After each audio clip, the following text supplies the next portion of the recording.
Guys, everyone sit down.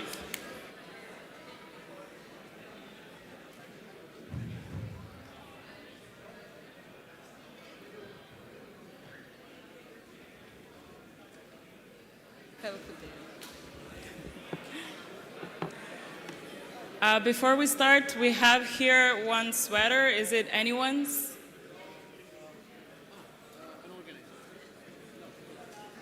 Okay. Leave it there instead. Okay.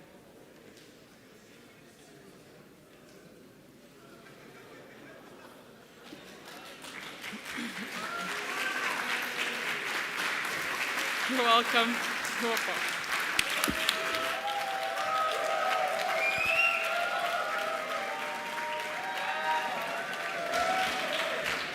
Okay, that was fun.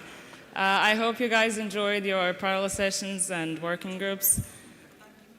Also, hope you had a good break. And now we're going to continue with the agenda point 50, voting results.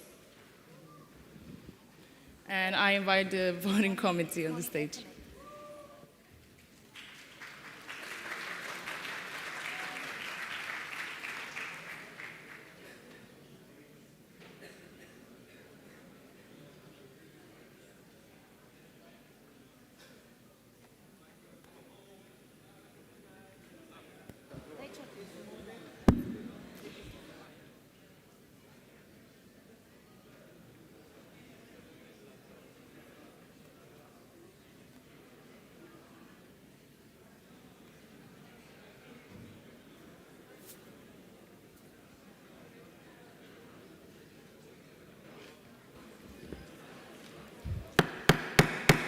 Guys, please.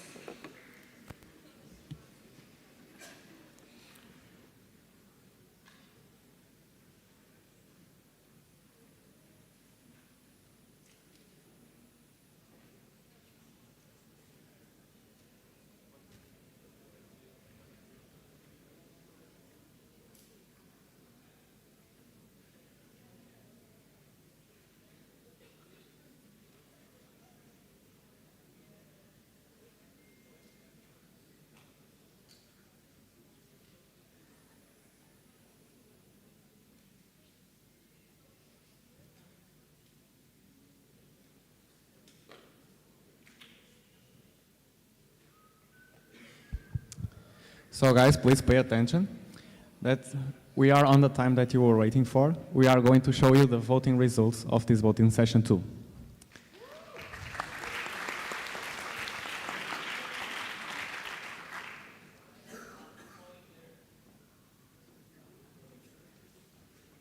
Yeah, but it changed. So, making an overview of the required number of votes. Every vote needed a majority of 50%, so you vote on these topics here. So let's start on the proposal for topical strategy, retainment and capacity building tropical strategy. The required percentage is 50%, as every other vote, so it requires 32%, and it's approved.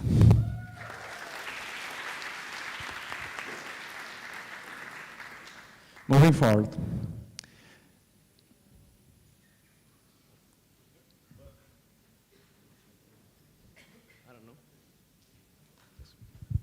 Okay, then we'll go through all the changes to the dashboard in the same go. So yes, they are basically all approved. We'll just run the numbers quickly.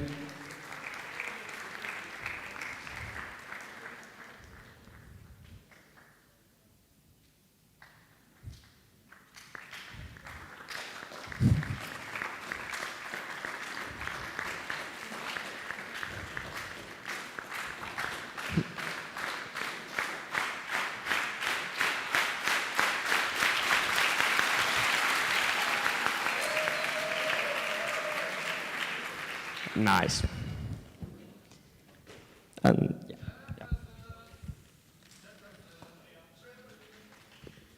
Sorry, yes, technical. Do we have a mic?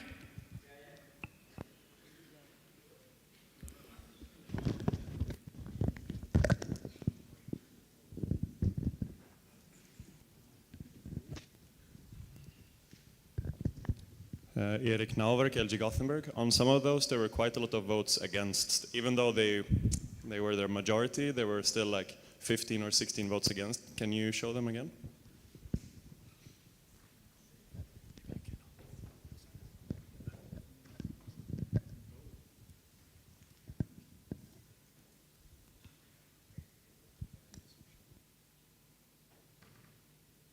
Yeah, so this is the first one. So on the local group stated they want help. And then we have basically the same category. So the personal support. And then we have one more here, which is the average satisfaction rate from partner student organizations. Clear?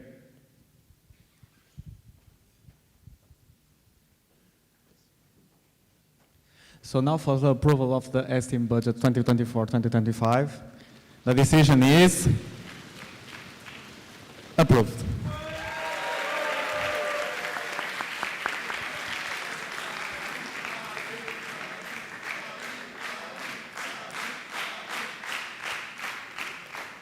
Moving forward, for the discharge of the 34th Board of STEAM, are we let them leaving?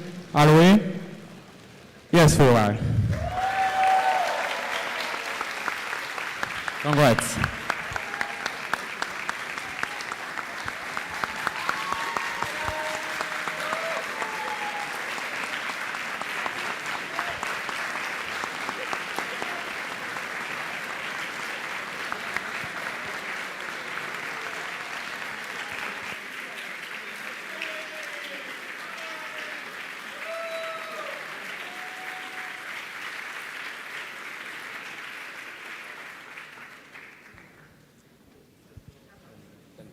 Okay, so now I'm going to give Adrian the stage.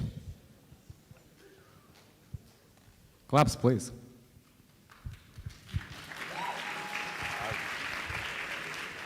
Okay, so as you might have noticed, there's two results that are not published because they're special results, and we have also a technicality. For closing the topical strategy recruitment of IM students, yes, it's basically a perfect tie, so we cannot do a lot of things. However, in the point 14.3 in the statute, it said that in the event that two or more resolutions of an equal number of preferences vote, the second classification will take place, blah, blah, blah, which means that the voting session number 2 will be reopened tomorrow and the members will vote on this matter again.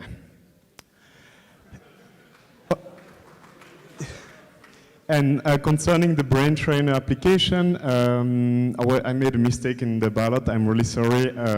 I have no excuse. So I have to reopen the voting session for this to have a voting vote that would be legal this time. And that's it.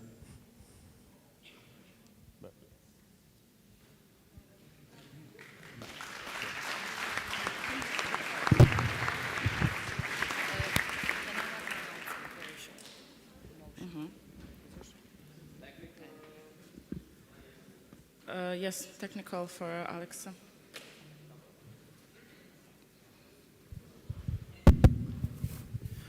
Alex Savesovic, LG Belgrade. Clarification. Actually, it's a clarification, but can you go back to the slide for the first? Sorry.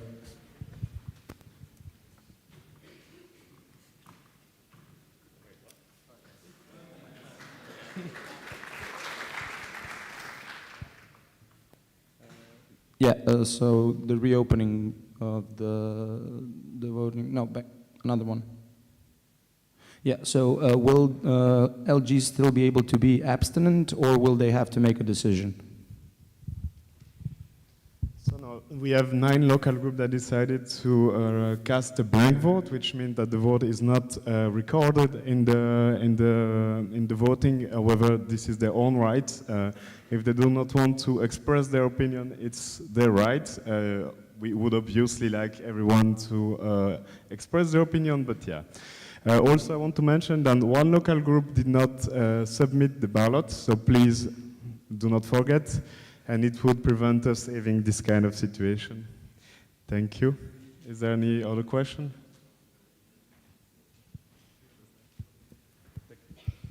Okay, another technical from a delegate.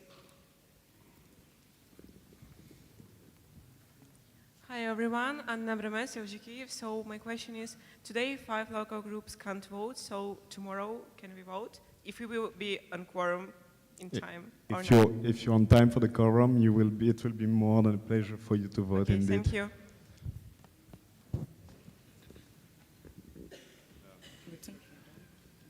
No, we don't have question time. Lucia, you have an announcement. You can go ahead.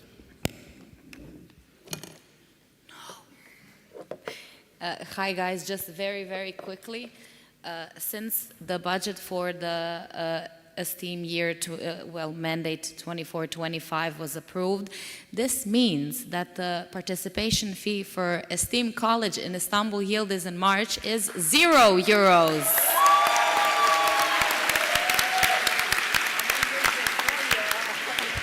Please apply.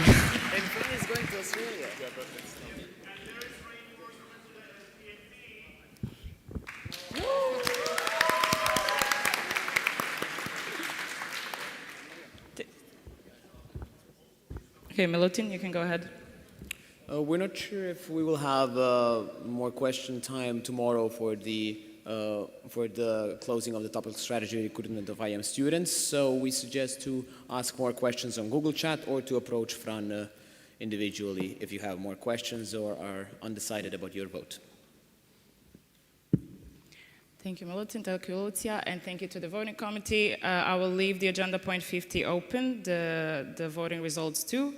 And now I open the agenda point 52, new initiatives in STEAM, and I call on the stage Maria Fanschil.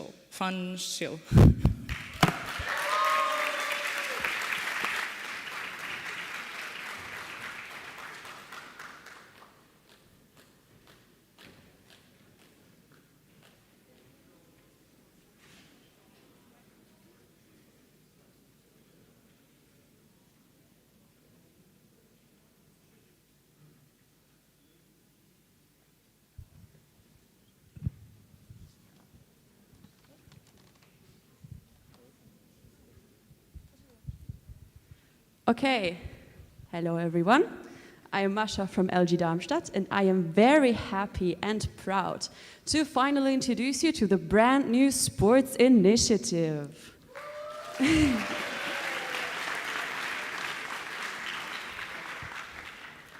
Thank you very much. These are the points I want to talk to you about today. Let's start with what does it mean that we are an initiative? Well, essentially, we are like a baby service. We are roughly 2 to 3 months old, and this is too young to be like a full-grown service. But essentially, it's the same. Just as Activity Week or Summer Academy, we belong to a department, and we do events or other offerings. More specifically, this initiative belongs to the PDD department. PDD, sorry. Now the name, it was leaked a couple of times before, it was mentioned. So far our name is PEAK. Why PEAK? Because every of the letters stands for something we want to stand for too. P for performance, E for endurance, A for agility, and K for knowledge. I have to admit, we had to rush a little with the name due to some administrative things, so we just had to settle on a name without consulting too many people. So if you have another proposal of how we could name ourselves, I am free for feedback. But so far, we're quite happy with the name. Now let me introduce you to my team. Over here, we have Fred from LG Porto. You know him as one half of the voting committee. And over there, we have Osman from LG Istanbul ITU and Adrian from LG Ilmenau. If you have any questions after the presentation, feel free to approach any of us. Now you know what we look like. Okay, why do we exist? I will make this very briefly because I could talk about it on and on. But previously, all the sports-based offerings, or it were just offline events, were covered by Activity Week. But there was an increasing demand for sport-based offerings. The wish to have something specifically tackling the sports thing has been around for a while now. And in the recent past, we had some increase of the offline events, which were sports-based. So here we are. This really barely scratched the surface. So if you want to hear our really origin story, I encourage you to scan that QR code. You will get on Ilium. The article you will see on Ilium was the one that I posted right before the board decided to really make it an initiative. So I can really, sorry, words is missing. I really suggest you to read through it.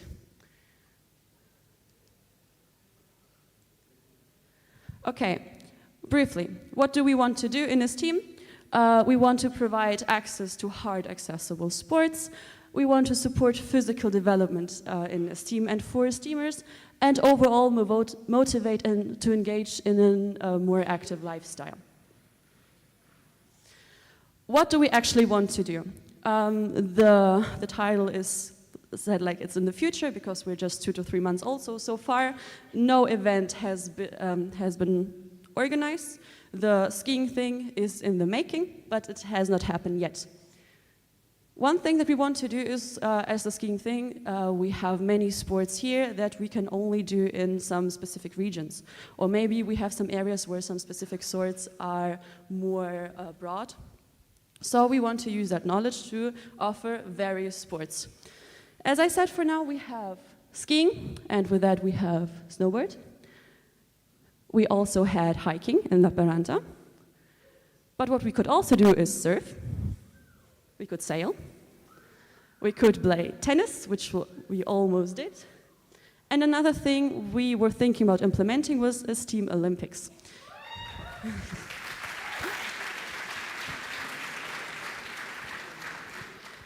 Thank you. This is a rather new concept. It is still in the making, so thank you for your support. I'm sure you will hear more updates about it later. We tackled this in our parallel session. Thank you very much for everyone who gave input there.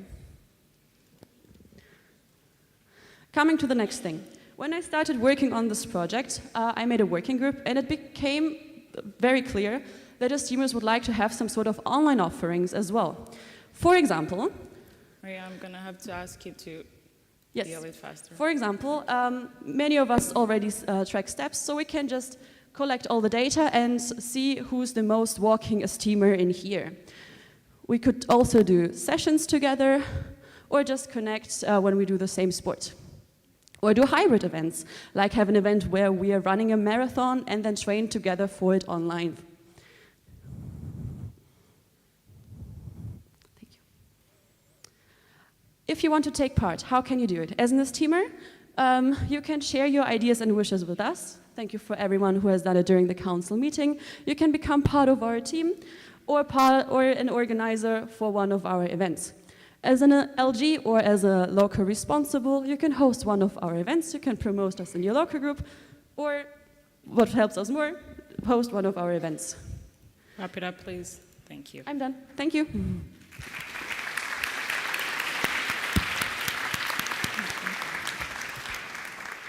Thank you, Maria. We will have the question time after the presentation. Now I invite Fran Lopez and Yusuf Alan for their presentation.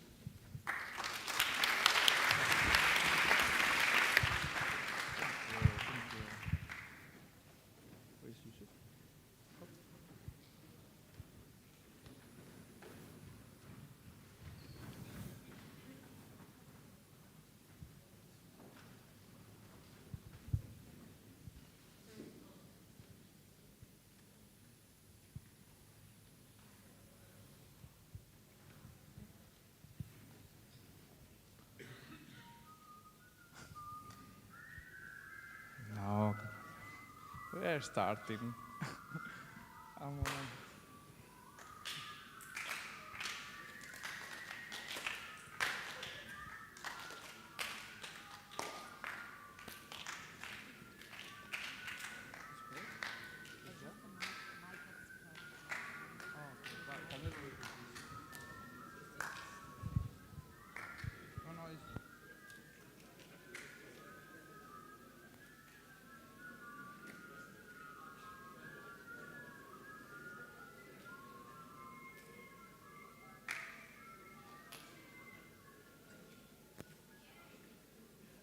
Oh yeah, now we're gonna start. Yeah, now we are going to introduce you two new initiatives in ADD, in the Academic Development Department.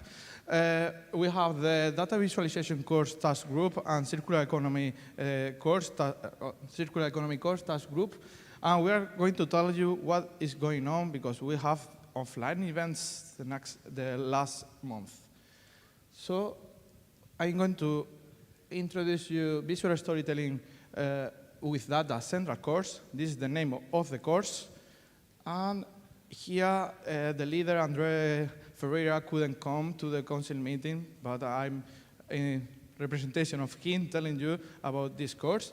The mission is creating an deep course that will teach participants the theory and practical part of data visualization using Tableau.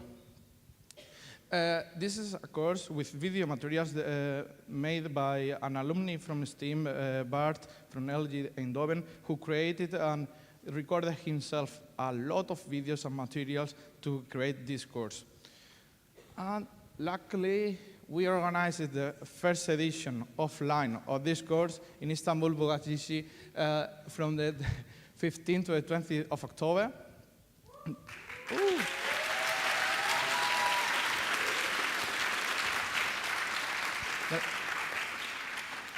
There were 15 participants who learned how to use Tableau, how to create new dashboards with using data, but with different levels. For instance, the beginnings, no knowledge of data analysis until with some students with the studies on that. So for all of you.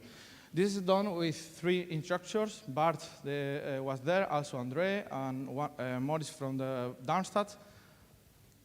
And what do you learn in this course? You are going to learn about use Tableau. Tableau also used in a central team, in analysis committee. And we learn about select and manage data, databases. And you are going to learn and design data, dashboards to present to someone, to present to a company, and explain all the data that you can gather.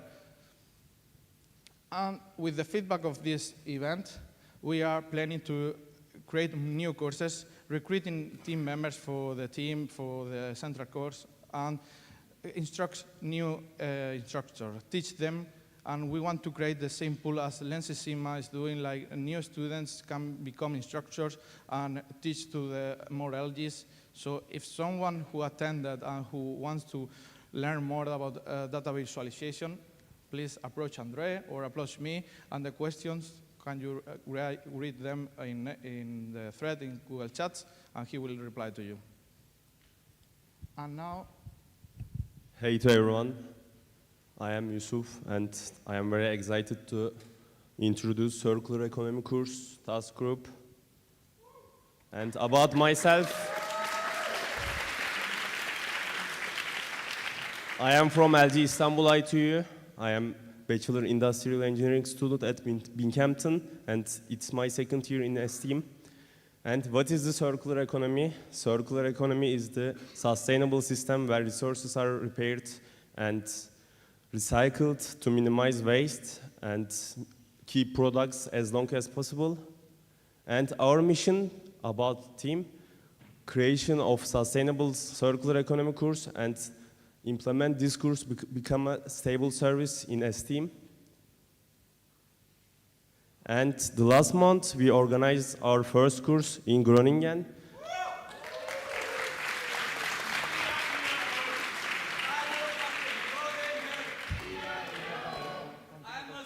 Okay. Please keep it quiet if I continue. There were 8 participants and 3 professors from University of Groningen. We collaborated with University of Groningen. And about the course model, we have case study and presentations. And about the sessions, we have problem-solving session, entrepreneurship for circular economy, governmental roles for circular economy, circular production and design. And here is the Gerald Juncker. He was our instructor. He also prepared material for us. And he will be next instructor also for the next version of the course. And this course, just like not focusing the academic things, we had also brewery tour and gala dinner, also city tours and international nights. And the future plans for course structure, we are aiming for sustainable solution. We will apply to students a model, and our professor will be in the next version with 3 or 4 assistant instructors from STEAM. And another future steps, organize new edition, train new circular economy instructors, recruit team members. I am just alone myself currently. And the other things, we want to make agreement long-term sponsorships for provide internships, and we need case studies for the course and collaborate with other associations. Thanks for listening us, and you can check these QR codes for the circular economy. See you in the next course.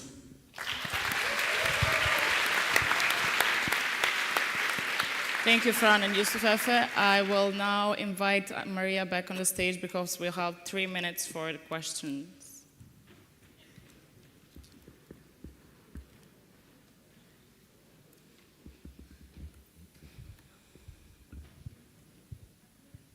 Question back there.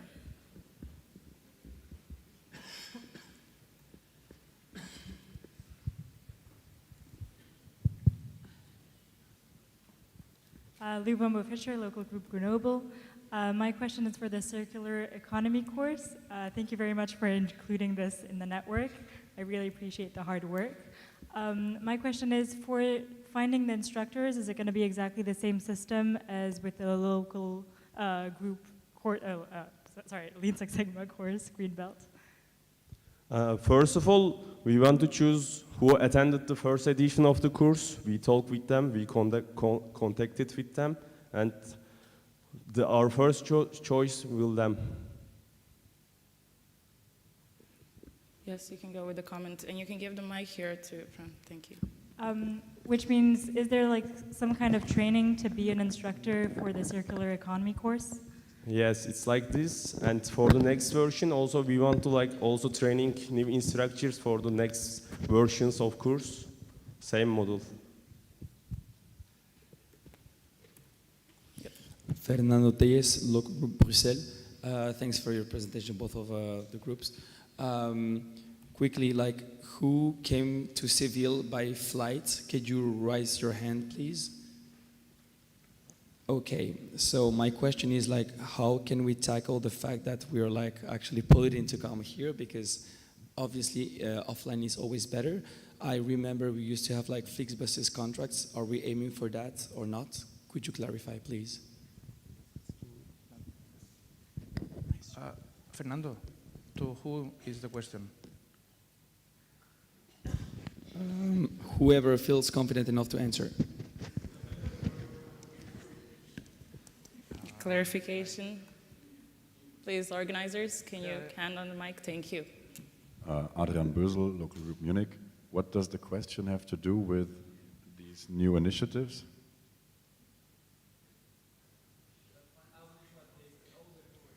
You mean that we are going to learn how to avoid to flight, or what? No, sorry, it was maybe a bit blurry. My question was for the second presentation about sustainability, circular and stuff. But maybe it's not. Okay, I will reach you out later. Maybe it was not concise enough. I'm sorry. I attended the course, so I know what you can learn there. But it's changing the method and the way of thinking and produce some lines, or some cases, the way of thinking and how to prepare that for the future. But we are not going to change anything. We are students, so it has to be something made by companies and by local and governments. So. Oh, good. Thanks. Thank you. That will be all for the question time. Sorry, you can always ask more questions in the Google chats, and we have who is going to answer. I will close the agenda, point 52, and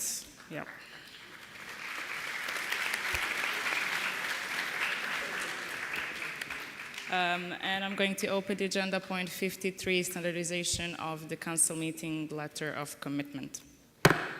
I invite on the stage Lucia Mariatic.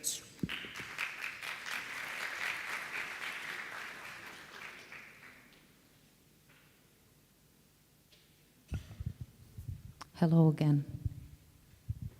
So, welcome to this presentation. This is something I want to say immediately that this is something that is not often or ever presented to the council at the council meetings, but I will explain to you the background of this, why we decided to firstly make this, and secondly share this with all of you that are here. So the easiest way to do this is for you guys to scan this, and while you read through it, because it is a document, it is a letter of commitment, which has a few pages, I will do a monologue background music. So scan this away and let me tell you about the background of this. What was noticed when we started our mandate and when I took over the organization of council meetings Seville and as well Calabria is that many and each council meeting, the letter of commitment signed with local groups varies and is different, which to us and after some experience with working with organizing local groups of a council meeting, we deemed as unfair and something that should be tackled so that every local group who does organize a council meeting, which is a huge responsibility, and it is something that we are first and foremost very grateful for each local group who decides to take such a big step, should be something that is equal to all. And why we're presenting is for the sole reason that local groups who are maybe interested or are wondering what is even expected of them when they sign up for something of this importance. So this is how this started. We have looked through some of previous ones. We have discussed with past boardies. We have also looked from our experience organizing this council meeting. There were many situations where there were such huge differences and there were changes being made and then other relevant parties not informed of it.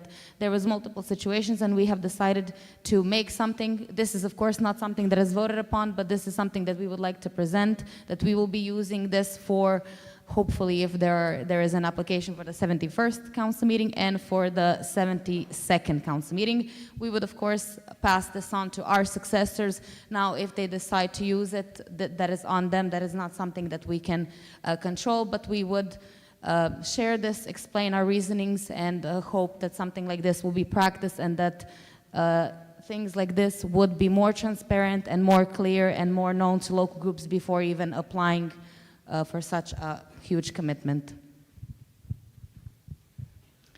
That is all.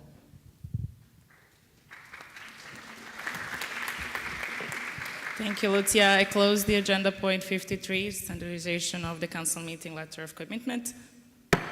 And I open the agenda point 54, employees in esteem. Again, Lucia Mariatic.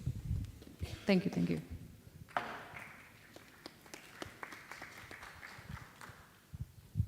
Hello again. Long time we haven't seen each other or spoken. Yes, welcome to the presentation, Employees in Esteem.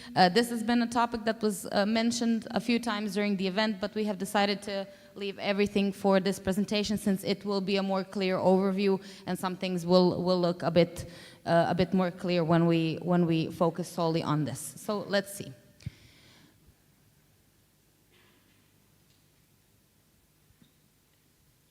Okay, so we will look at employment and esteem. Why do we employ? How do we employ? And what is the reason that we are employing? Secondly, we would look at the background and the open calls, how this experience was for us, how it started, how did we decide, who did we decide on, and of course why. And lastly, I would tell you a bit more about the people we employed, who are they, what are they working on, and I also left some things for you to read upon more in detail what they do.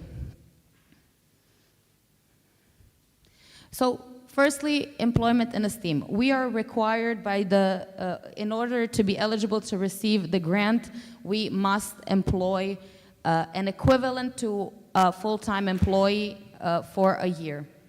Year meaning a calendar year. That was something that was not as clearly communicated to us, which would later bring us to the background of this. So as you can see, for the type of grant that we receive, for the amount we received, we are required to have 1 to 2 staff members. Staff members doesn't necessarily have to be in people, it can be multiple people as long as it's an equivalent of a 1 full-time employee per year. This is something we have to do in order to receive the money. This is not something that our board decided, the board before us and the board before us. It is something that we must do. Now I here left you a little table of employment in 2023, the people that were firstly hired and then monitored by the 33rd and then the 34th board. These were the only employees before our year, and this is what they did, just briefly, because I saw some questions on Google Chat related to this, so this is an overview if anyone is interested.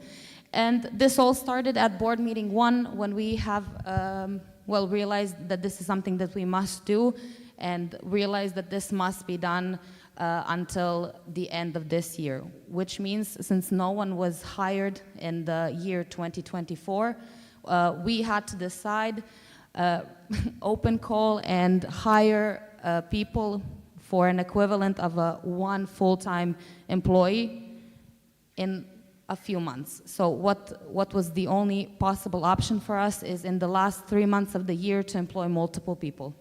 So we currently have 6 employees, which you will see everything about, and yes. Okay, so the background. A disclaimer, esteemed employees, currently everyone that we employed are freelancers. It is for multiple reasons, and one of the bigger ones is that it is difficult to find people to work for it is Dutch minimum wage, as Dutch people are kind of rich, but still minimum wage for professionals is kind of still not a big enough amount. So in order for them to have no taxes, we have decided to employ freelancers. So all of these people are freelancers. Now, some of the key factors while deciding who to employ was, of course, the need in the network. But it was also very difficult to kind of weigh in on where should the line be, meaning between voluntary and paid work.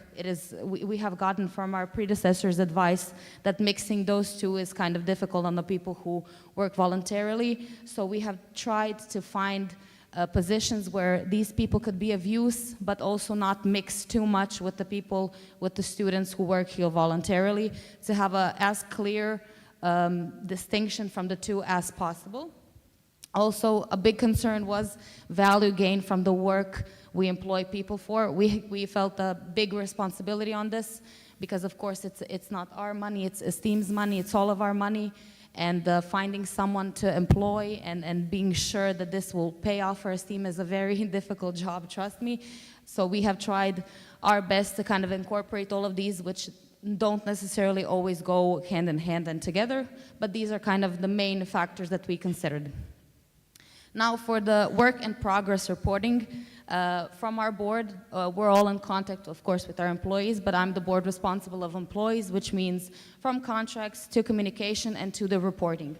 How they report, it is the agreement, and what is done is with weekly updates, weekly reporting, and I must say that most of our employees have been quite active and have been reporting on the progress even each day or every few days. So that has not been an issue so far. The communication is constant and it is going at least well so far. Now, one other disclaimer. These people are employed from 1st of October to 31st of December because this is the time span that we decided, and the 6 people, so we could fill the, again, 1 full-time equivalent. Now, first, let's start with full-time employees. FT means full-time. So we have only 1 full-time employee. We have decided to employ multiple people for the reason that we didn't feel confident enough to employ people full-time because we were skeptical about the time we have to monitor and control. Do they really work full-time? Do they really work enough and provide enough value for us to be paying them full-time? So that's why we decided on only 1 person for a task that is quite time-consuming. And firstly, we have our grant writer, which is Kai Heine. For background, Kai was the president of the 33rd Board of Esteem. Kai has quite some experience in this area as he wrote grants in his days himself. Here on the QR code, each QR code that you can see is the open call that was sent to the Actives mailing list when we were open calling to hire employees. So first is Kai Heine. Then we have now, until the end of the presentation, part-time employees. We have 2 curricula analysts. Firstly, we decided to open call this as one-person position, but then after seeing the applications, the motivational letters from the applicants, we have seen the feedback from them and expectations that they set for themselves, and most of them told us that they don't think that a one person in 3 months is capable of doing the job that we were hoping for. So that's why we decided on part-time in the end and then taking 2 people, because the applicants for this position specifically were all, not all, but most of them very active previous esteemers, some even boardies, which were quite good applications. So for this part, it wasn't as hard of a decision when it came to trust and knowledge from these people. So we have Maria Serodio and Federica Rota.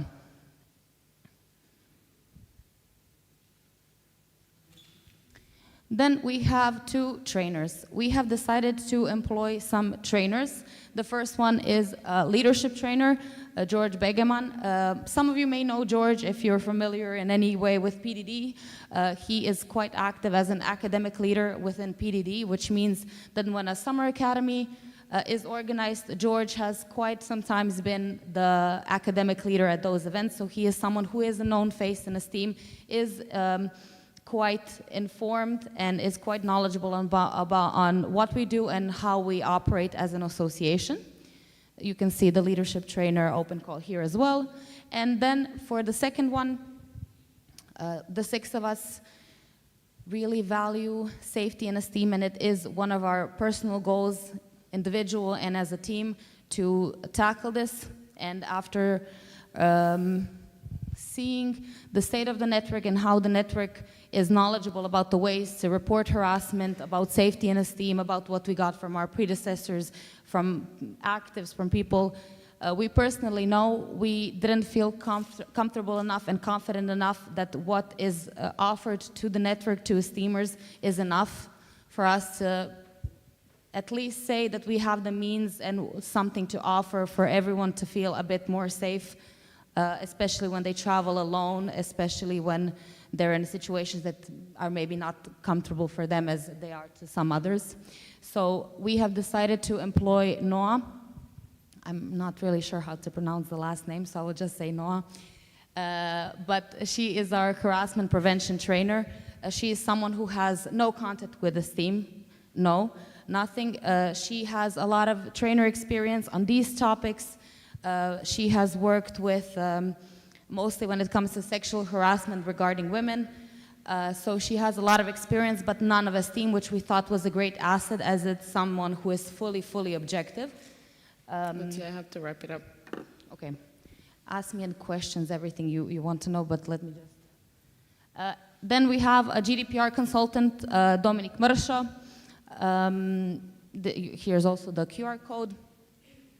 We have decided that it would be nice to have someone who is a professional, a bit more knowledgeable about these topics, to do an analysis and to inspect the state we are when it comes to GDPR and what steps should be taken for us to follow all guidelines, as well as, since the Financial and Legal Committee was reopened this year, we thought that some extra help, mentorship, and setting some guidelines for the future to be used not only for central team but for local groups is very much needed.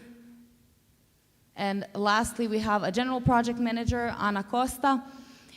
There's no open call since we initially open called for an IT and analysis project manager. The reason we found the person one person applied, the person was an excellent candidate, but unfortunately was not able to be paid by esteem due to some geographical circumstances. So in the end, we have decided on a general project manager to work with all committees and all committees that and entities that are in need. I will finish it up.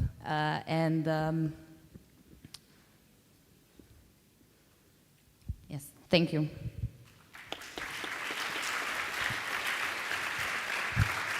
Thank you, Lucia. We'll now have 5 minutes for the question time. We have a delegate here. A delegate, and I'll also ask the organizers to be a bit more quick with the microphone. Thank you.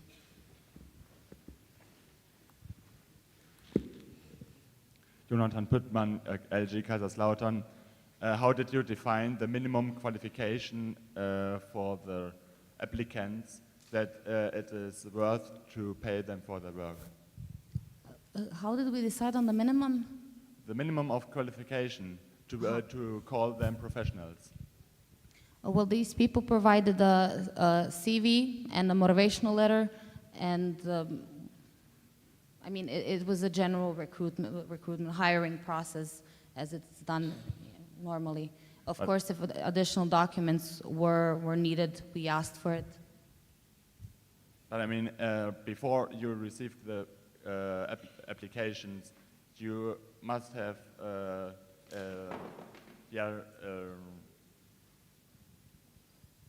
minimum level of qualification that you want to have for your employees. Yes, we have, and it's in the open calls of each position what we required from each one of the employees.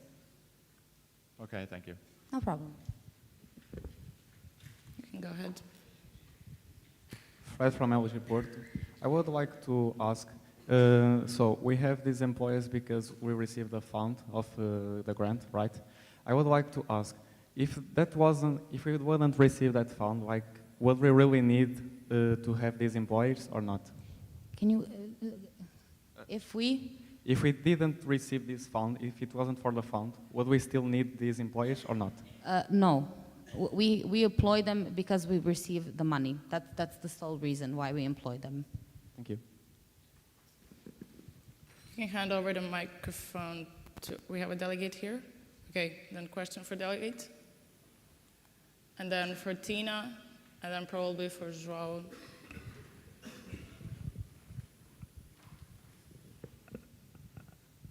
Hello everyone, Mira Kostic, LG Belgrade. Can you, Lucia, please describe the main tasks of the last position, which is project management, which is Anna at the moment, and if she's working with our leaders of the committees directly or in some other way?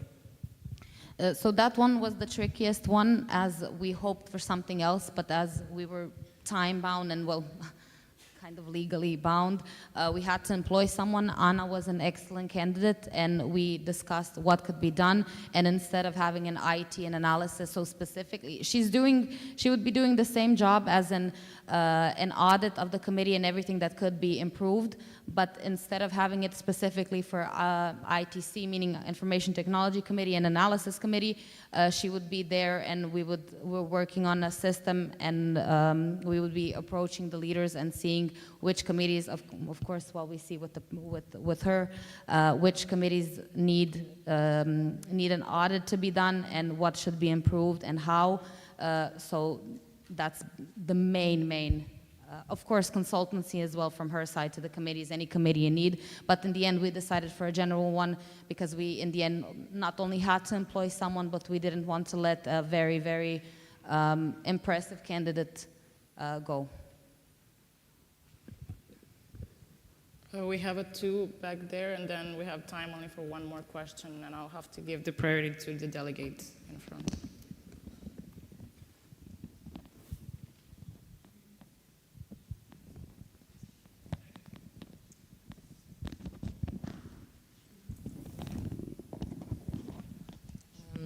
Deniz Yalçın, LG Ankara Metro. I want to ask about the FT stuff, estimates for the curricular analysis. I know that we have 2 full-time employees at the moment, and it's been 5 years since the project started, but there is not clear information about the progress even after 5 years, and STEAM spending a big amount of money for this stuff. I want to know if there is any report about the progress, and if there is not, do you see any enough value proposition for the continuity of the curricular analysis project? I'm sorry I didn't get the first part. Like, I understand the question, but not which project, what FT... Is there any progress, like reports? Because it's been 5 years and like there's not enough information about what's happening. And the question is like, do you have any report about the progress of the curricular analysis?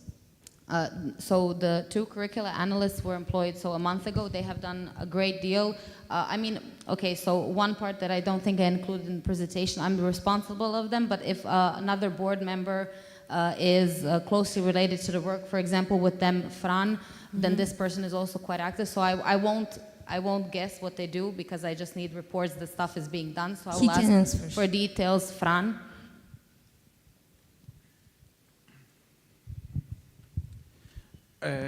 What they are doing, can you repeat, please, shortly, please? Okay, it's been 5 years since the curricular analysis started, but when you go to platforms, you cannot find any information about what's happening and what's the progress. And since we are paying lots of money for this project, I want to know what's happening and what's the progress, because you're saying it's so hard to get the progress, but you're not saying anything in detail, so that's what I want to know.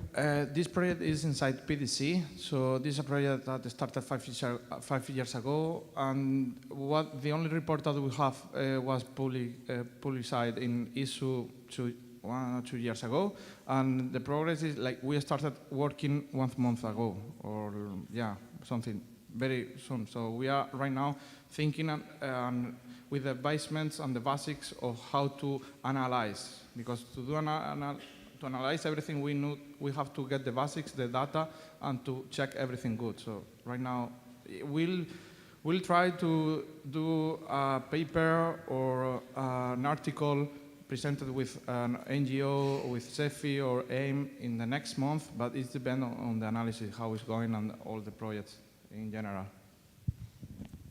Okay, thank you. That will be all for the question time. Sorry, Jonathan.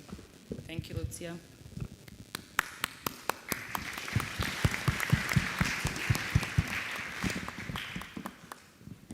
I close the agenda point 54, employees in STEAM. And I open the agenda point 55, knowledge management in STEAM. And I call out on the stage Tommy Suomi and Alexandra Kivkutsan.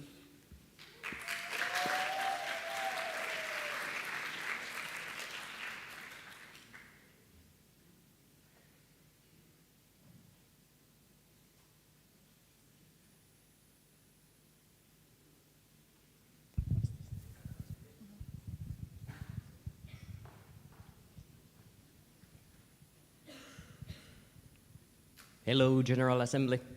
I'm Tommy Suomi, the current leader of Knowledge Management Committee, and with me is Alexandra Kivkutsan, Knowledge Management Committee member. So, we are here today to provide you some updates in relation to our 2 key knowledge management platforms, our knowledge storage, Members Drive, and knowledge sharing platform, Ilium. Firstly, to Members Drive.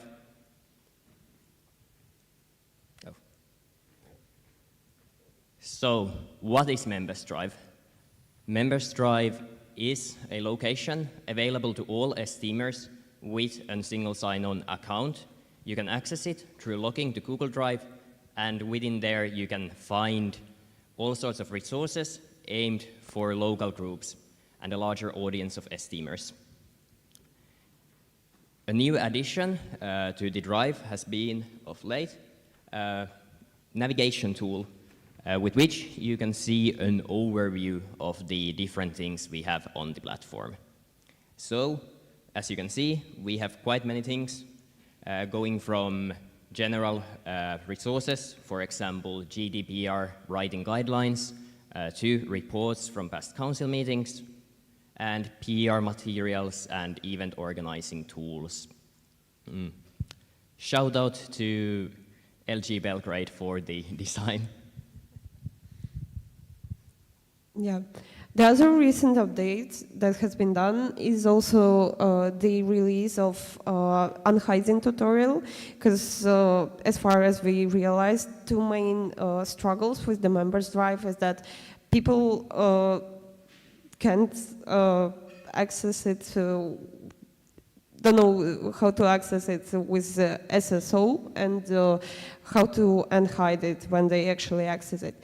So the first step is obviously to use Steam mail and Steam account information, so email in the password to access Google services.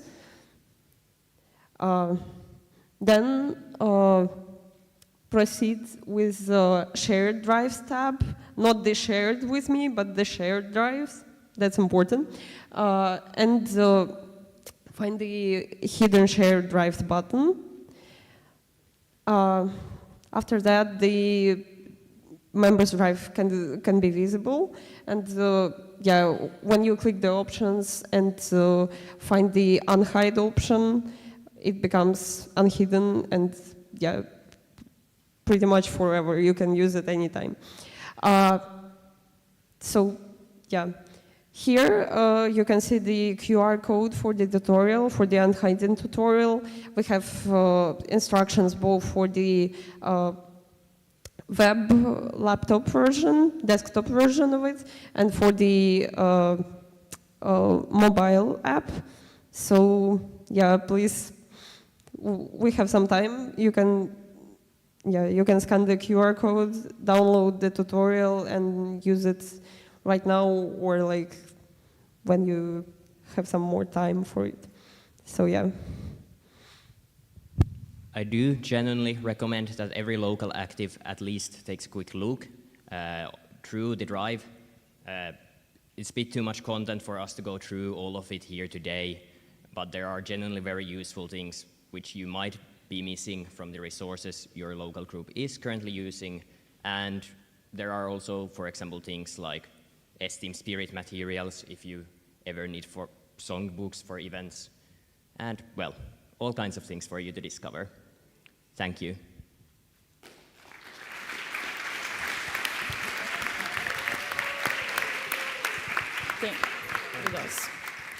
Thank you, Tommy and Alexandra. I'll now invite Lucia Maretic to join Tommy on the stage.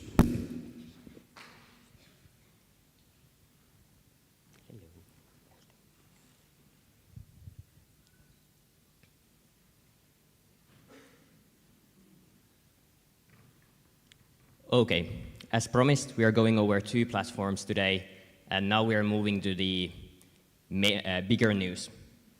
So, we have been planning since the start of the mandate a major restructuring to Ilium, which we are here today to present to you all.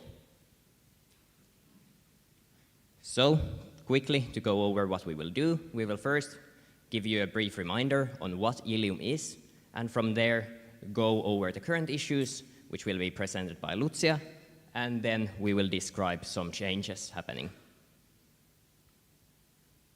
So, what is Ilium? Ilium, as described, is Steam's main knowledge-sharing platform. It's a place where all of you can access different stories written by other Steamers, comment on them, share your own stories, ask for input, and in general, learn a lot about Steam, be it current updates on happening things or past knowledge of things that have been done. For example, we have updates, instructions, history, stories, and much more. And as a quick reminder on how to access Ilium, you can go directly to the website, which is steam.ilium.com, or now as a new addition, you can access it directly through the webpage steam.org under the Tools tab, and you can also find a link for Members Drive in there.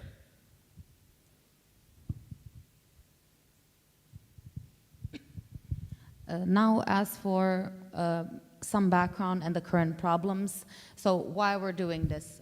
While Ilium is intended to be an easy platform to use. We have noticed that it is not used enough, and that the potential that it has is much greater than what it's used for at the moment. Some current problems that we've highlighted are distribution of spaces and content on Ilium. It's very unclear, but we will show you examples so you understand it on the next slides. Structure, which does not reflect Esteem's current structure. So there have been, of course, changes, ever-evolving changes, and it just does not follow the same structure that we currently have and are operating with. Then content is quite scattered without proper guidelines for posting, and it is quite unclear where what should be posted, and therefore very unclear where to find what. And finally, there are some inactive spaces that are just there for storing posts that are very old and probably are never open due to it being kind of forgotten and underused. Now, let me show you. So you see here some spaces, and you see we have Esteem feed, local groups, leaders, board, actives, education, finance. Those are the main categories, which I think you can see after sitting here for a few days that quite some things and areas of central Esteem as well are missing. Then we also have separate ones for each committee, and those are mostly the ones that we mean when we say that some are quite active, some are not at all active, and some posts being from 2+ years ago. For an example of a task group being posted in education, there's always a question, where should what be posted? So for example, progress in the circular economy course task group, it was posted in education. Yes, it is from the academic development department, but there is questions on whether it should be in something else, whether it should be under activities, whether it should be under updates, whether it should be under board, department. Then we have the vision for changes. So, of course, the #1 goal is to have a simplified structure, so for the whole thing to be easily understood, and for it to be quite literal where to find what and where what is. Of course, better overview, clear descriptions. We would be focusing a lot on also providing some guidelines on the platform itself for people who are new to it and gave it a chance. And finally, increased value for local groups. What we mean by this is we would love to see locals, local responsibles, local actives use this more as we do in Central Esteem when we compared the two, to kind of connect those and for all of us to benchmark, share updates, share resources on a platform that is accessible to us all. Now, so the vision for changes, this is an example of what we mean by we love to see when local people post, and this is a very big, please post on Ilium anything that's happening in your local groups that you think is exciting, that is great, that others can learn from. These are 2 examples that we use, but I would especially like to highlight the local group St. Petersburg Summer College 24 post. When I saw that, I was very happy because it's so nice to see something going well and then you wanting to share it with others.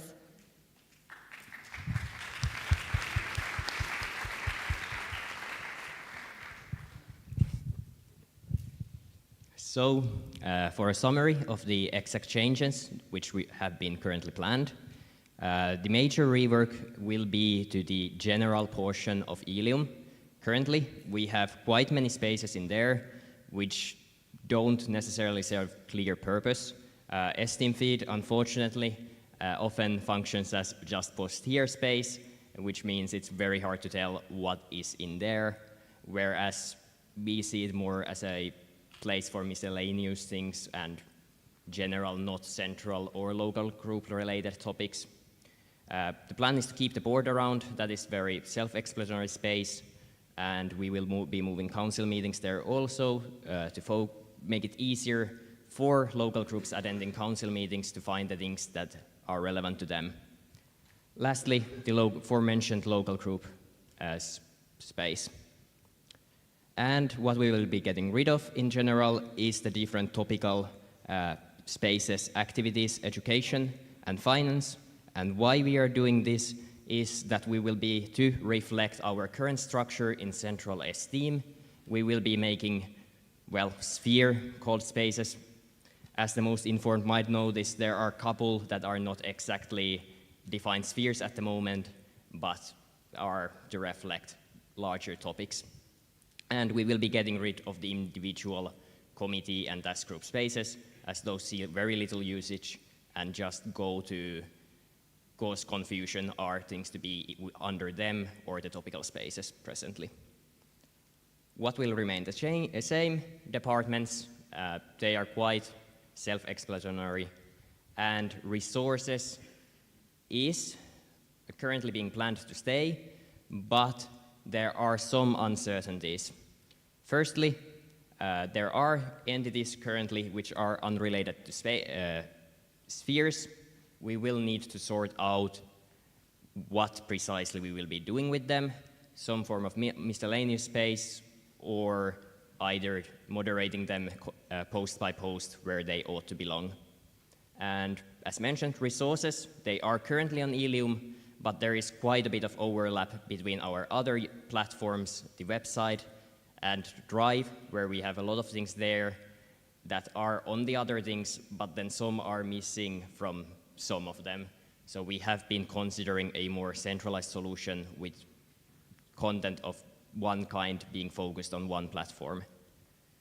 Anything else? Well, those are the two things that were immediately obvious to us, but we are open to all further feedback on the proposed changes and other potential changes not yet identified. As for how you can give feedback, well, immediately afterwards with questions, but we will also be making an Ilium post about the intended changes. Thank you.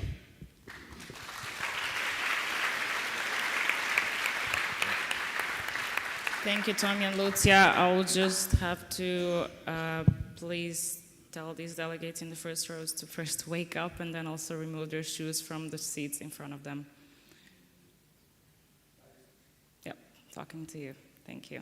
Yes, remove your shoes, please. Thank you. We'll now have some question time.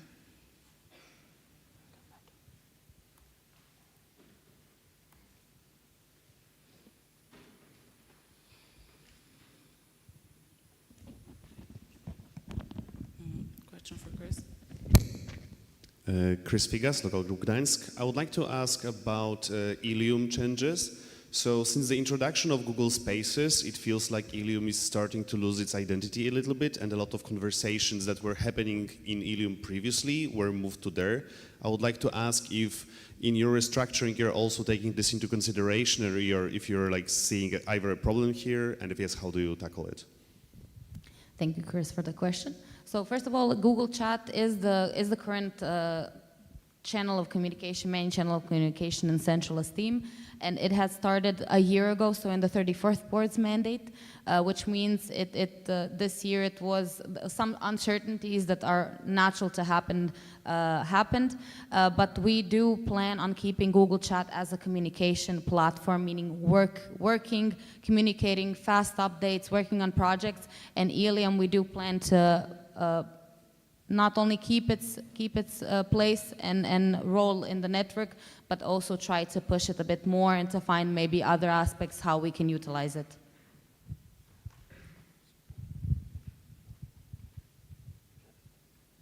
I could also quickly add to that a major reason why we are doing the changes to the spaces is that the old structure does reflect the world before the Google Chats, when those spaces were more actively used for discussing current work being done, and the new structure is to reflect more discussing major updates.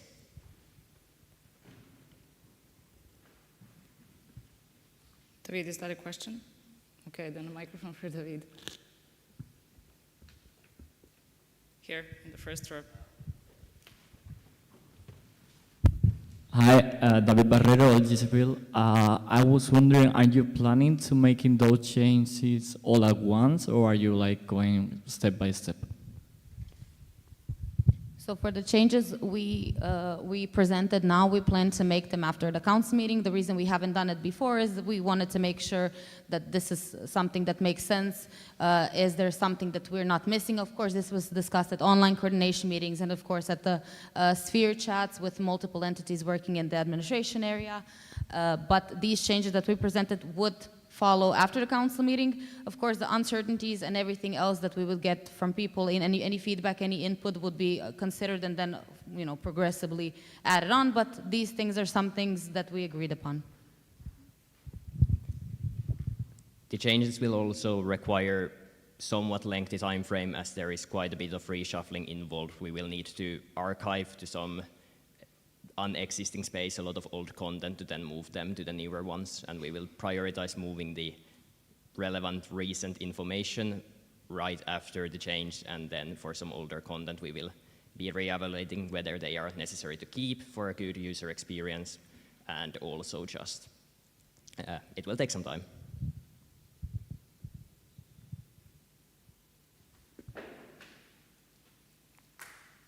Okay, I think that's all for the questions. Yep.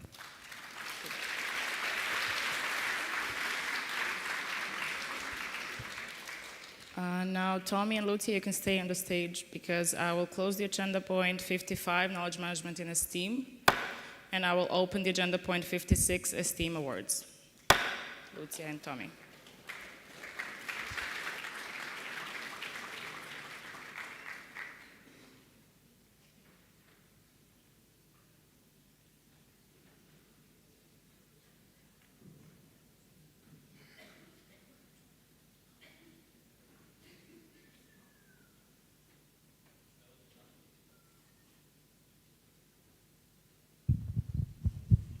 So the time has come for one of the most exciting parts of each year's council meeting, which is the awards ceremony.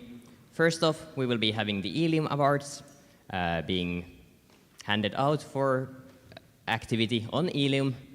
Firstly, we will go over the 3 most active spaces, those being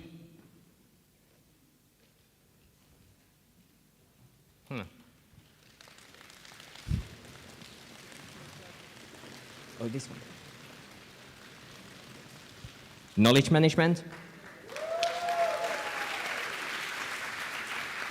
Activities. And drum rolls. Fun, fun, fun, finance.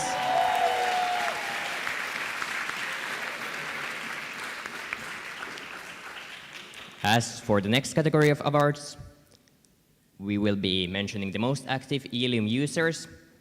From the statistics, we have excluded both the current and the previous board and knowledge management committee leaders.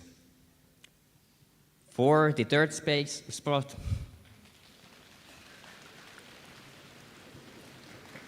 receiving the bronze medal, we have Max Sturgenboom.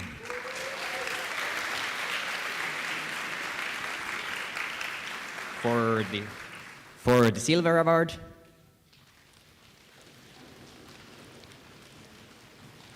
we have Boris Sabunov.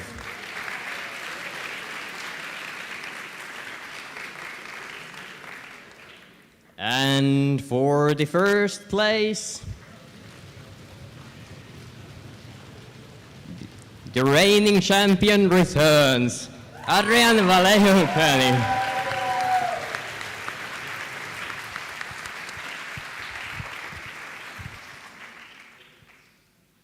Now, for the most popular stories. This is not meant by likes, it is meant by views. Let's have a drum roll for the third most popular post. Summer Leadership Open Calls 2024, striving for equality and transparency by our very own VP of PR, Robert.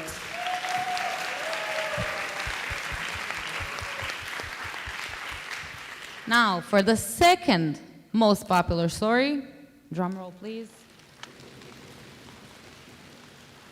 How to make the Summer Leadership Open Calls more transparent by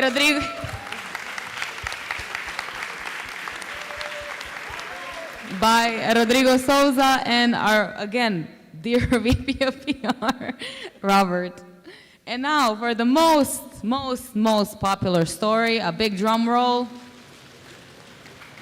We have Tropical Strategies approved in 68th Council Meeting Aveiro by João Pizarra and Eric Victor Pimayashinsky.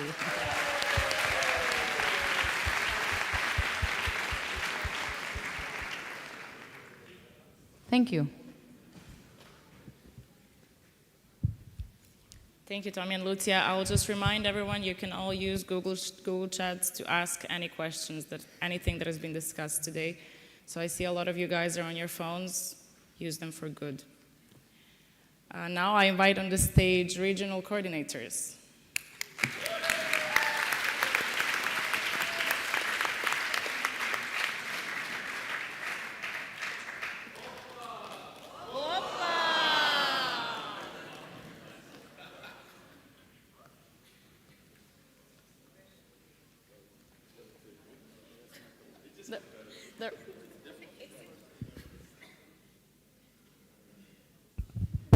Okay, perfect. Well, yeah, hello everyone. So we are also here to hand some awards out. This goes out to our local heroes. That meaning all of the lovely people working in the local groups. That is really the most important thing, especially for us, that this team is all about. We'll all be going through our regions. Please don't clap until the very end because they've given us very limited time to appreciate some of the most important people that we have. So, without further ado. Shaker, just a second. Can you guys just move on the sides? Yeah. Like, yeah, okay, that's good. Yeah, exactly. So as it says, the local heroes honors the dedicated individuals from each local group and really the most important people that do not get recognized maybe on the central level, but are very, very important still. Okay, thank you for the drum roll. Okay. So I'm the first one, and in the Nordics we have 3 local heroes. It's Timmy for the amazing job that he has done in his local group and in uplifting his local group and working hard to make sure that the events happen. The second one is Suvi from Oulu, also making sure that everything has run smoothly in her local group, and even though she has had limited amount of support, she has made sure that everything in the local group is amazing. And the third one is Isaac from Luleå, and he has been doing an outstanding job and also putting in a lot of effort that can be seen. Yeah.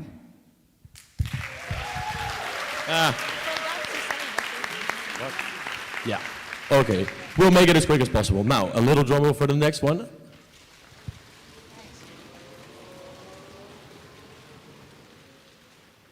So I would like to shout out especially 3 very well-performing local groups and 3 very special people.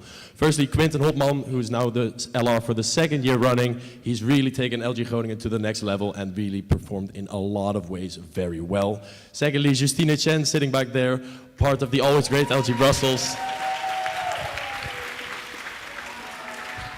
One of the more motivated LG members I've seen, great PR, everything good. And lastly, Pauline Goebel from LG Liège, one of the people that really dragged LG Liège back up to where it deserves to be. Drum roll for the next one.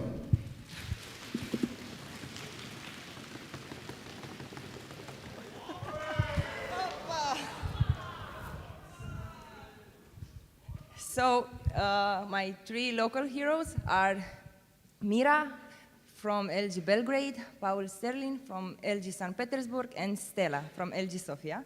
I chose these people because, I don't know, I know why I chose them, but for example, Mira, I chose her as a local hero because, I don't know, I'm emotional right now. I love you guys. That's okay.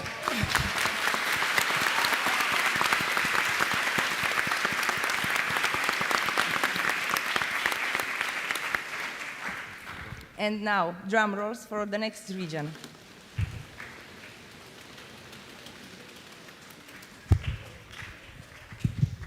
Hello, firstly, congrats guys.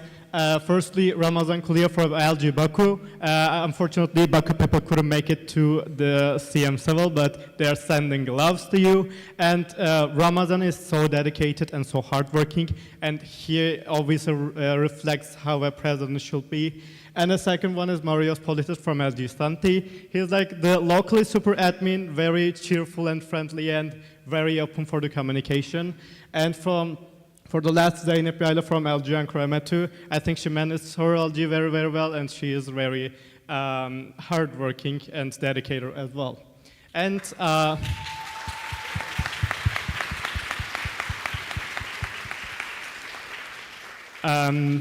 for the next region,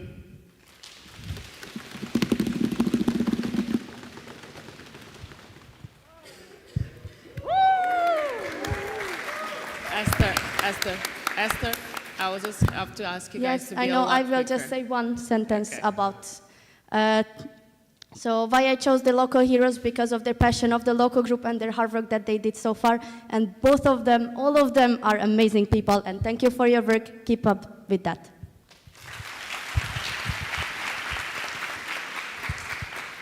Drum roll.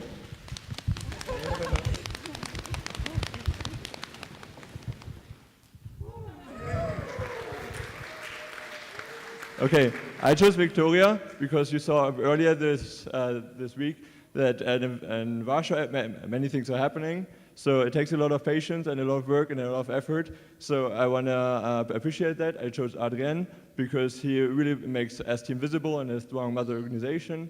And also Felix because they did like a real good recruitment season.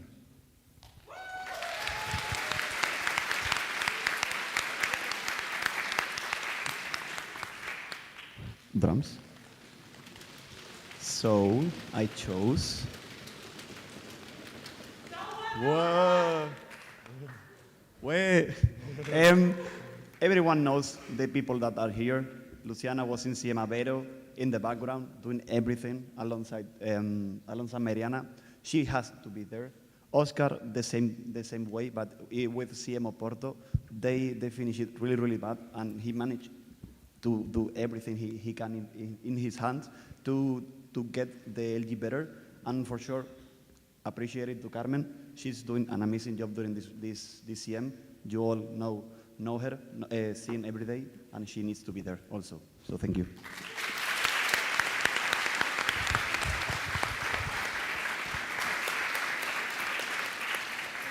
Thank you, regional coordinators. You can go back. Now I invite on the stage Hannes Martin.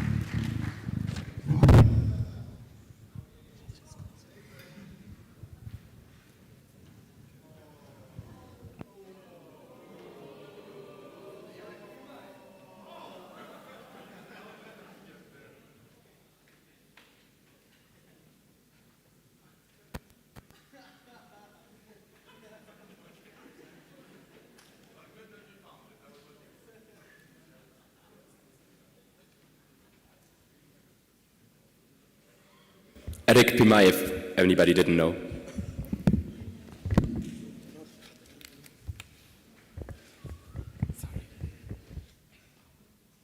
Yes, today we are talking about the Yogi Awards and the Traveler of the Year. Yogi Awards are for the best rated events in the network since the previous CM, and the Traveler of the Year is for the people that traveled the most since the last Spring Council meeting, so since 1 year.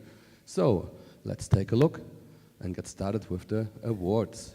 It's based on both the NPS, so the Net Promoter Score, which is the number you press in the email you get, and the results you fill out in the form in a weighted manner, so all of the numbers that you fill out, and the NPS.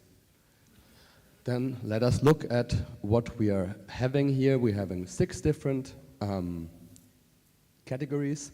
First, every one of the 4 departments, where we will look at the offline events in those departments. We're having central esteem as all regional events, central events, everything that is not associated with one of the departments. And finally, because of the high amount of events, local group exchanges as a separate category. So let's get started with the I only want to click once, if not it would be awkward.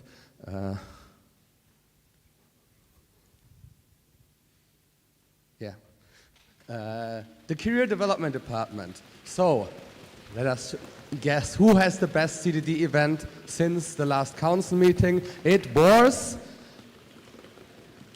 could you click? Warsaw, exactly. Entrepreneurship Summit in Warsaw. Congratulations. And I have not much time, so let's move on. The next one, please. I stand there. Okay. The best IDD event except LXIX. And it is the Cappadocia Activity Week in Ankara Metro.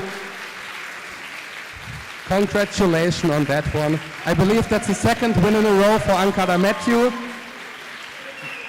Then let us move on to the next. Sorry, I have to cut that off. You can do that after. Best ADD event in the last 6 months. So it was the Lean Six Sigma Central course in Eindhoven. Congratulations. The best PDD event in the last 6 months was Summer Academy in Madrid. Congratulations as well. And the best LG exchange event was between the two LGs when they visited. Lisbon visited Munich. Congratulations to Munich. And finally, the central event in the last 6 months, the best central event. To summarize, it's regional events, it's central events, it's council meetings, it's anything that is anyway central. And it is actually an event by a local group that already won one of those awards. It's a double win by Warsaw with the Leaders Forum. Congratulations, Warsaw.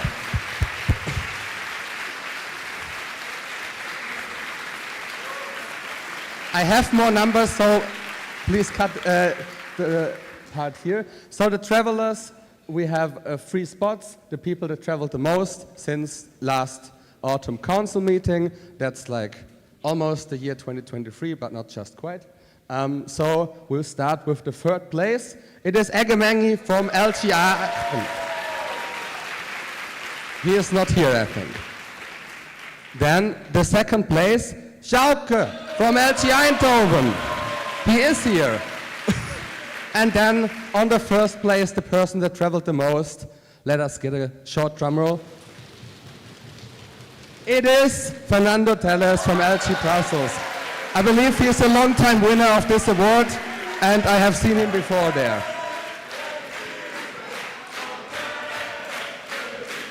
Congratulations. So let's look on. If you want to be on this spot next year, maybe you should apply to one of those 6 events that are currently available on the portal. Vision Green on Wheels in Nice, the Balkan Motivational Weekend just now uploaded in Belgrade, the Northeast Recom in Warsaw. Maybe you can join in the next winner of this award. The Training with Trainers, which price just got reduced because the budget got accepted. The Trondheim Activity Week, and the X-Team College, which you could apply and participate in for €0.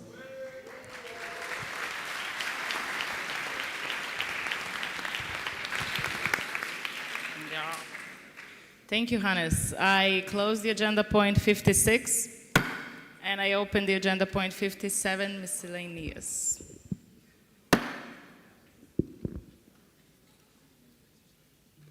Oh, I'll call the organizers on the stage. The organizers.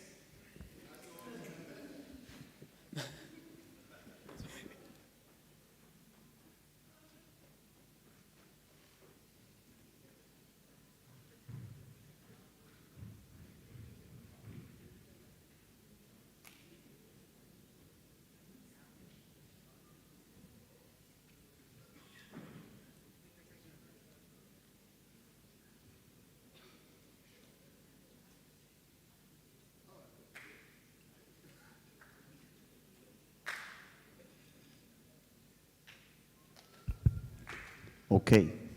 Basically, tonight is the night. Tonight is International Night. The best one in the whole CM practically, or at least my opinion. So, a little bit info. Right now, we are preparing dinner, as always, in the laboratories there. So, a simple info. So right now, when it finishes, go straight to the laboratories. We will have a dinner as every day, 1 hour approximately. And when we finish around 17:25 approx, we will head out to Bonobo, where we are going to have the international night between 20:30 to 10:30, 2 hours. So we must be quickly. I will make an announcement right now with all the other info that people will need to know. Thank you.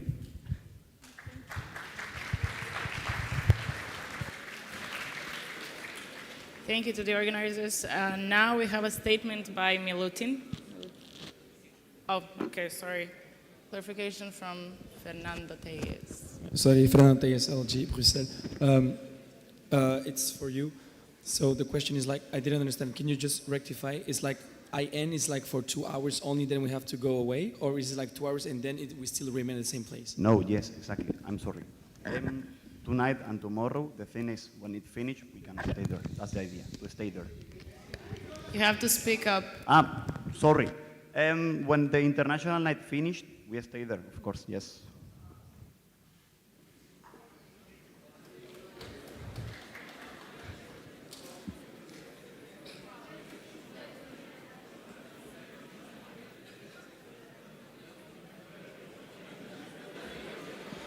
Thank you.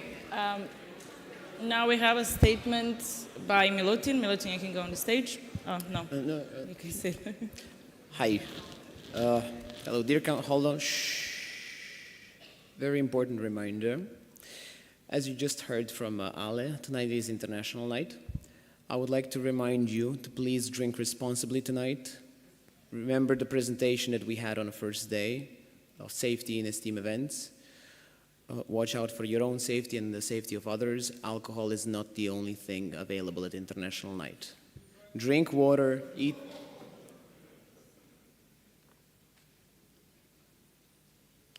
Please be respectful and polite.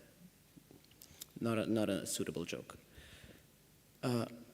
Yes, there's food, eat. There's drink some water, drink a lot of water, be balanced. There's going to be other events and other international nights. You don't have to go to every table and try every alcoholic drink. Thank you. SCP announcement will be sent right after the GA in the announcement channel. Thank you, Milutin. We also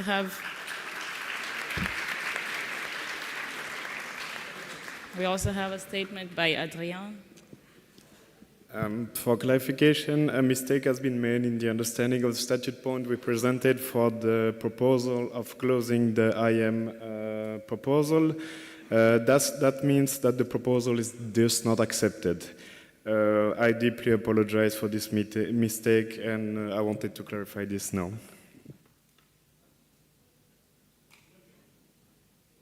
The proposal to close the topical strategy IM recruitment is not accepted. So the topical strategy is still open.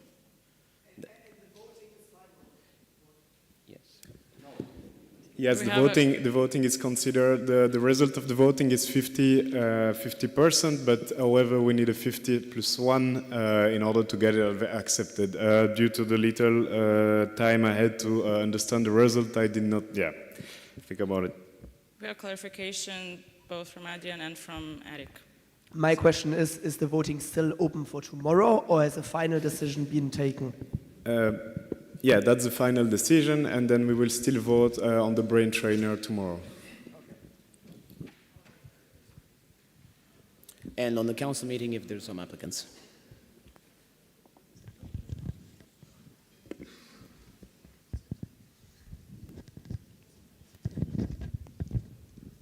Hey, yo, Eric.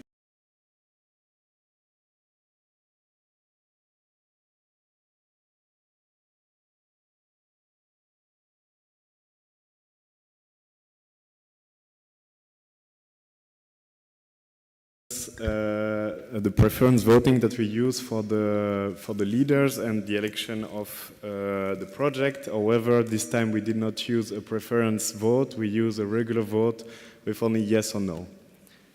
Does this answer your question?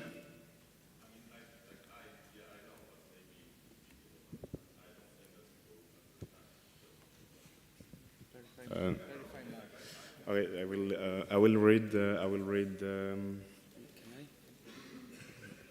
Yeah. Okay, so indeed, the point in the statutes, which you can find on Ilian and the members' drive, is regarding the preferential voting when we're voting on leaders of entities such as services and projects. Here we voted just yes or no, therefore we need 50% plus one vote to pass. We did not have 50% plus one, so the proposal is dropped, not accepted. Therefore, we will not have another voting on that proposal tomorrow. Okay, thank you, Adrian. Thank you, Milutin. And thank you all, guys. That will be all for today. I will close the agenda point 57. And that's the end of the day 4. Thank you.